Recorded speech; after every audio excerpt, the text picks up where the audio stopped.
السلام عليكم البنات، كي دايرين؟ لاباس عليكم؟ وعدنا اليكم من جديد في عادات وتقاليد ديال جداواتنا وجدودنا اللي كانوا كيديروهم لنا الدراري الصغار. حنايا هاد المره الدراري الصغار اللي عندهم تاخر في النطق.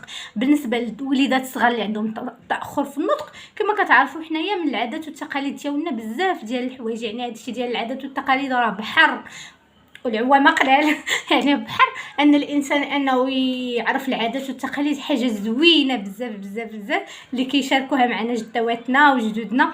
شنو كانوا تيديروا في العادات والتقاليد ديال زمان في تاخر النطق ديال البيبي.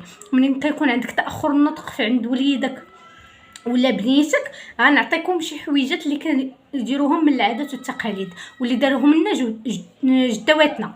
يعني اول حاجه البنات وهي واحد الساروت. غنجيبو ساروت تكون هي وحده، هي ساروت وحده تاعت الباب تاعت الحديد، تكون هي وحده ما يكون فيها لا خيط لا حتى حاجه. البنات غنبيتوها تحت النجوم الليله ديال الخميس، يعني الاربعاء بالليل ديال الخميس.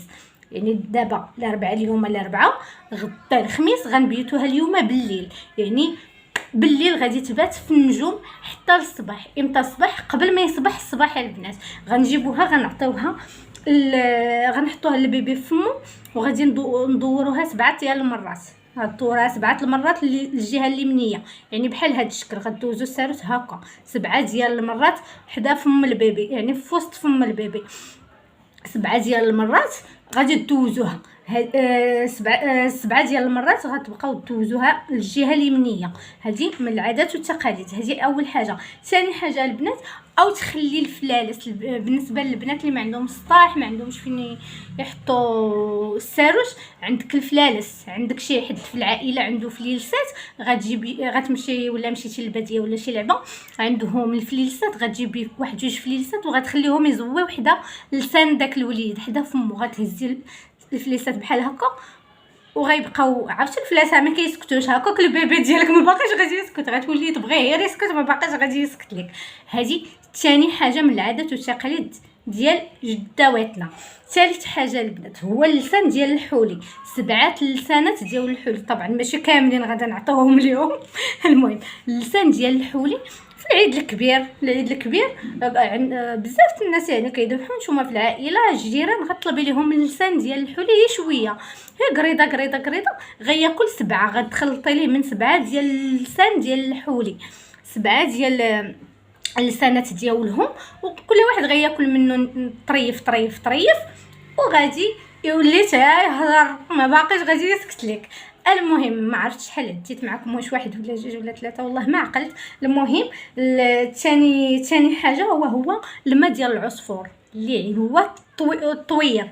يعني عندكم شي طوير في الدار والبيبي باقي ما كيهضرش، عنده تاخر في النطق، غتجيبي شي طبيصيل من غير هذيك البلاصه فاش تديروا ليهم الماء، غديري طبيصيل وغتخلي داك الطوير يشرب من داك الماء، يشرب من داك الماء. وهذاك الماء اللي في داك الطبيصيل غادي تعطيه للبيبي ديالك، غادي يشرب منه ما غيضرو ما والو البنات، حتى حاجه ما غادي تطرى عليه. غيشرب من داك الماء غادي يولي ما يسكتلكش. تبغيه يسكت لك على الطيور كيسكتوا منين تفيق الصباح هو تيوشوشوا علينا. هادو ما عرفتش شحال عديت معكم، واش 4 ولا 3، شي 4 يمكن تقريبا. عندنا الاخر وليس الاخر. الاخر هو الماء ديال النفار.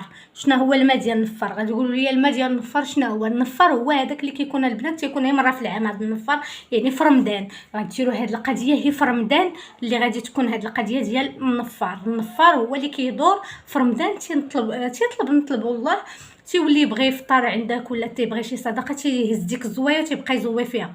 هذاك غادي تطلبيه من تعطيه شي بركه ولا تعطيه تخرجي ليه الفطور. غتقول ليه عافاك بغيت الماء ديال النفار، غادي يعطيك الماء ديال النفار. هما اصلا كيعرفوا لاش يصلح، حتى هو كيصلح للتاخر في النطق. الماء ديال النفار البنات حتى هو راه جد يعني كاع هادو اللي قلت لكم يعني عن تجارب يعني من العائله وعلينا بالتجربه عندنا حنايا. وغيوليو الدراري ديالكم تبارك الله ما باقيش يسكتوا، غتوليو طلبوهم باش يسكتوا ما باقيش غادي يسكتوا. اول حاجه غادي نعاودها معكم هي الساروت اللي كنبيتو تحت النجوم. ثاني حاجه هو هذا الفلالس اللي غادي يزويو حدا فمو. ثالث حاجه هو اللسان ديال الحولي، سبعه اللسانات ديال الحواله، ولكن من طبيعه الحال ما غاديش تعطوهم 7 كاملين، راه كما قلت لكم يطريف.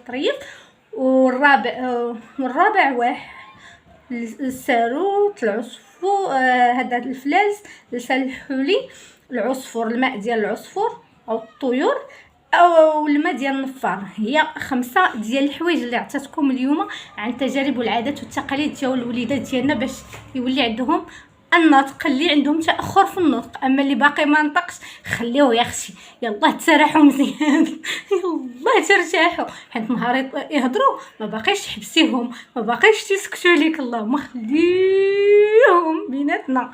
ولكن بالنسبه كاين وليدات اللي كيكونوا عندهم 5 سنين 4 سنين وباقي عندهم الكلمات ما كيزكوهمش وما كيهضروش، يعني هذوك ما فيها بس اننا نجري عليهم. اما عامين وعامين ونص و3 سنين راه مازال انه يهضر بزاف، فهمتوا؟ يعني بحال هكا. نشوفكم في فيديو جديد من العادات والتقاليد ديال جدودنا. تهلاو فراسكم وبسلام عليكم.